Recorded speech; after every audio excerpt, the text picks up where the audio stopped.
happens in every NHRA off-season is we have movement, whether it's drivers and riders in different pro categories, whether it's crew chiefs or crew members.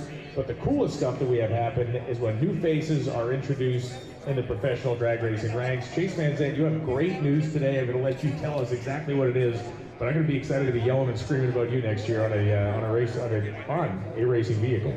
Yeah, so we got to announce at the PRI show that we're going to be riding. I'm going to be riding one of War White Alligator Racing Suzuki's. So I'm getting Jerry's bike, and last year I got my license and worked with the team a little bit. So it was good for me to get familiar with the team and the motorcycles. And so yeah, I'm super excited. We're going to run the full season, and Trick Tools is going to be our sponsor. So my dad is the owner, and little tie in there, but yeah, our booth is just down the hallway out of the door, so come check us out.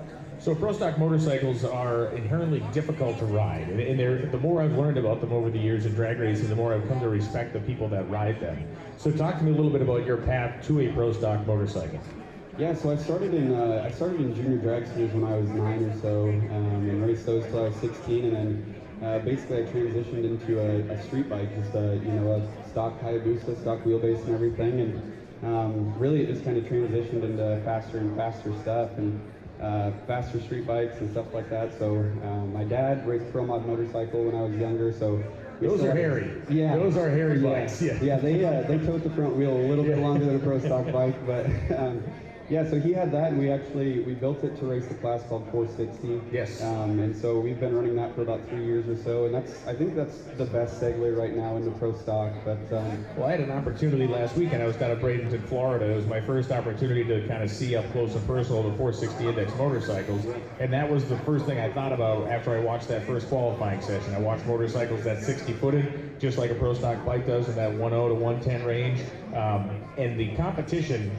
Insane. There was 4 guys that ran dead on the index in qualifying. I couldn't believe it. Yeah, it's a super tough index. I mean, it's tight competition, and obviously with that class you're allowed delay boxes and stuff like that. So on the tree, really, it's becoming like a super comp class in a way. There's a lot of development, and there's a lot of things that go into that. Super comp has been competitive for forever, but for 460 there's a lot of technology coming out, and getting a bike down the track that quick is a little bit different than doing it with a dragster that has suspension and stuff. So there's a little bit of a challenge there, but the class is getting to the point where 460 with a 0 in qualifying is kind of the norm.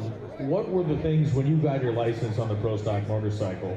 What were the things that either surprised you or things that you kind of naturally had the ability to do from your previous experience? Because I've heard pretty much everybody that's ever gotten on a pro stock motorcycle, their initial impression is, okay, this is a little bit different than I thought it was going to be. Yeah, so the very first thing, I mean, the cockpit is smaller. It's pretty compact, and the next thing is throwing the clutch.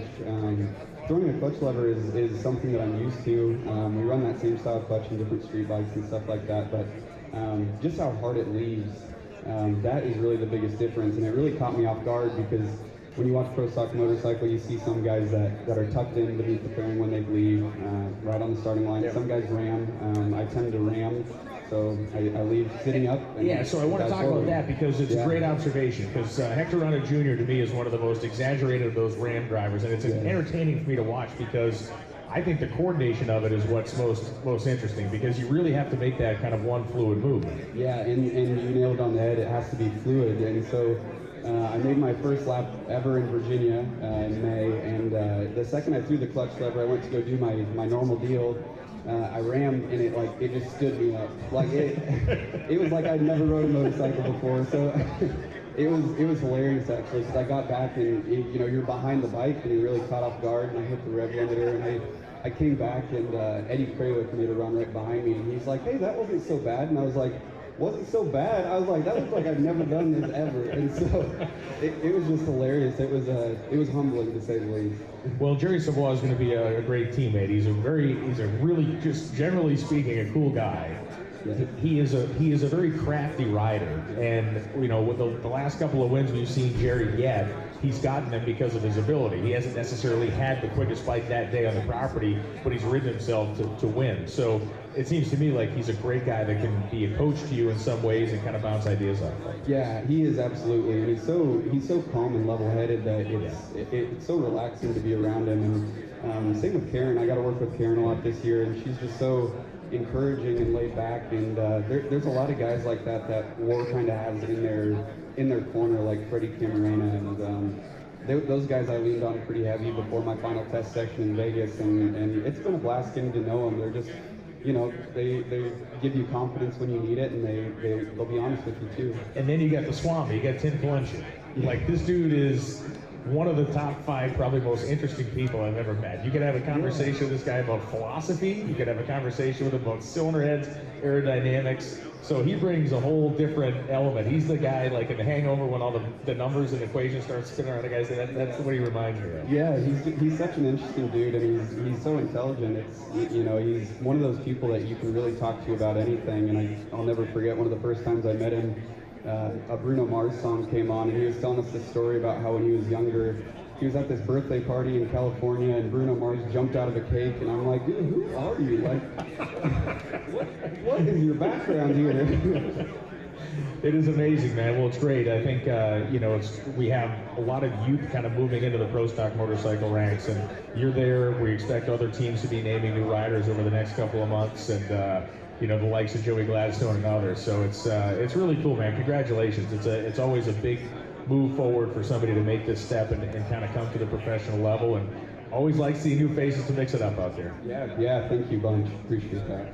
He is Chase Van Sant. He will be on top of one of the White Alligator racing motorcycles. Jerry Savoie will be his teammate. Tim Kalungi will be wrenching on those bikes along with the rest of a talented team when the pro stock motorcycles hit the track at the Gator Nationals. He'll be on a bike long before March. We'll all be watching in anticipation when we get to Florida. We'll be back with more from PRI in just a moment.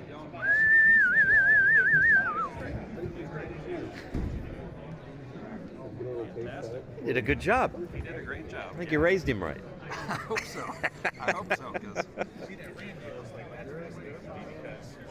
Watching him do it, it's like he was watching a guy pull himself